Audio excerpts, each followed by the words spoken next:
ధ్యాన మందిరంలోని ఇందాకటి అనుభవంతో అదేమిటో తెలిసొచ్చింది. కానీ హఠాత్తుగా భయమేసింది. ఆధ్యాత్మిక ధర్మం గురించి రాసే శక్తి నాకుందా? నాకు సూక్తులు, శ్లోకాలు రావు. ఎన్నో ఆధ్యాత్మిక గ్రంథాలు చదివాను. వాటి ఆంతర్యము, భావాలు గ్రహించాను. కానీ శ్లోకాలు అవి కంఠస్థము చెయ్యలేదు. అలా చెయ్యాలన్న ఆసక్తి కూడా లేదు. ఇవన్నీ లేకుండా ఆధ్యాత్మిక గ్రంథం రచించడం ఎలా? ఈ బాధ్యతనెలా నిర్వర్తించగలను? కనులు మూసుకొని భగవాన్ని ప్రార్థించాను. మొదలు గొప్ప కాంతిపుంజం. ఆ వెలుగు వెంబడి దివ్యమైన తేజస్సుతో భగవాన్ రూపం క్రమంగా సమీపించి నా ఎదుట నిలబడింది. మా ఇద్దరి మధ్య సంభాషణ మొదలైంది. దీన్ని వాయిస్ మేనిఫెస్టేషన్ అంటారు. కొంతమంది భక్తులు ఆ వరాన్ని పొందగలుగుతారు. భక్తి శ్రద్ధలు నిలబెట్టుకుంటుంటే ఈ వాయిస్ అనేది అలాగే కొనసాగుతుంది. లేకపోతే కొన్నాళ్ళు తర్వాత ఆగిపోతుంది. భగవాన్ మొదట ముచ్చట పడిపోయాను కానీ నాకెందుకో చాలా భయమేస్తుంది. ఈ భయం అనేది ఆరోగ్యకరమైన సంకేతం. అది మనిషిని అదుపులో ఉంచుతూ ఉంటుంది. భగవాన్, నాకు చాలా సందేహాలున్నాయి. సందేహాలెప్పుడూ మనిషిని ముందుకు నడిపిస్తాయి.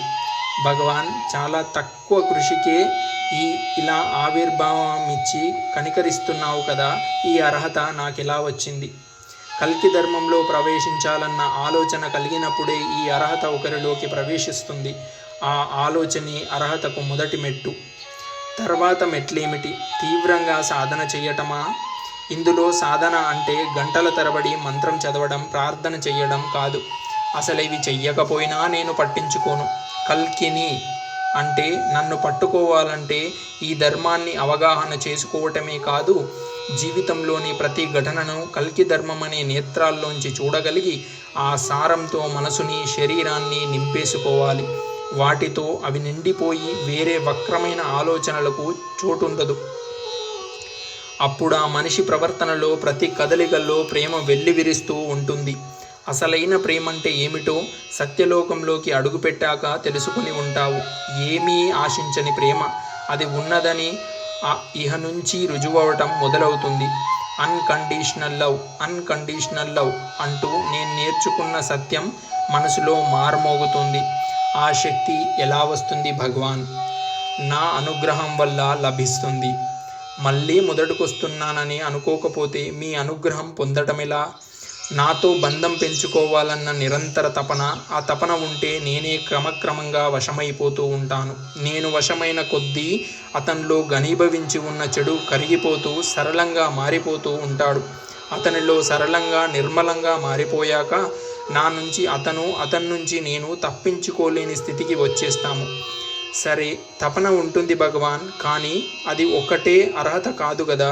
అతను నేరస్తుడై ఉండవచ్చు, క్యారెక్టర్ లేనివాడై ఉండవచ్చు, హంతకుడో, దొంగో, అవినీతిపరుడో అయి ఉండవచ్చు. వాళ్ళకి అతను లేకపోతే ఆమె నేరస్తుడో నేరస్తురాలో అయి ఉంటే ఆ తప్పు వాళ్ళది కాదు. మనిషి పిండం దశలో ఉన్నప్పటి నుంచి, శిశువుగా ఉన్నప్పటి నుంచి, ఎదుగుతున్నప్పటి నుంచి అనేక ముద్రలు పడతాయి. ఈ ముద్రలు తల్లిదండ్రులు, సమీప బంధువులు వీళ్ళందరి నుంచి పడుతూ ఉంటాయి. వాటి ప్రభావమే వారి ప్రవృత్తికి, ప్రవర్తనకు కారణమవుతుంది.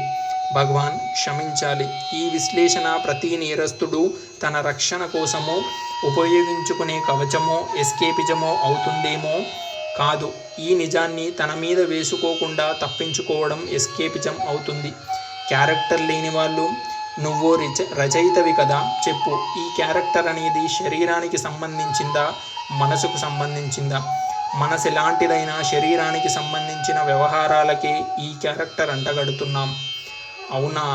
మనసు అపవిత్రమై అవినీతికరమైన ఆలోచనలతో ఉండి స్వార్థం, వ్యంగ్యం, దేశం, ద్వేషం, అహం, అసూయ ఈ లక్షణాలన్నీ కలిగి ఉండి శరీరం కొన్ని పనులు చేయకుండా జాగ్రత్త పడినంత మాత్రాన అది క్యారెక్టర్ ఎలా అవుతుంది?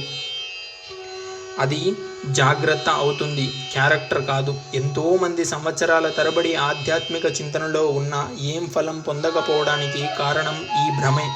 గతంలోకి వెళ్ళి చూడు, ఎన్నో ఉదంతాలు కనిపిస్తాయి. భక్తి మార్గంలోకి అందరూ అర్హులే. వాళ్ళు నాకు దగ్గరవుతున్న కొద్దీ వాళ్ళలోని మాలిన్యము క్రమక్రమంగా హరించుకుపోతూ ఉంటుంది.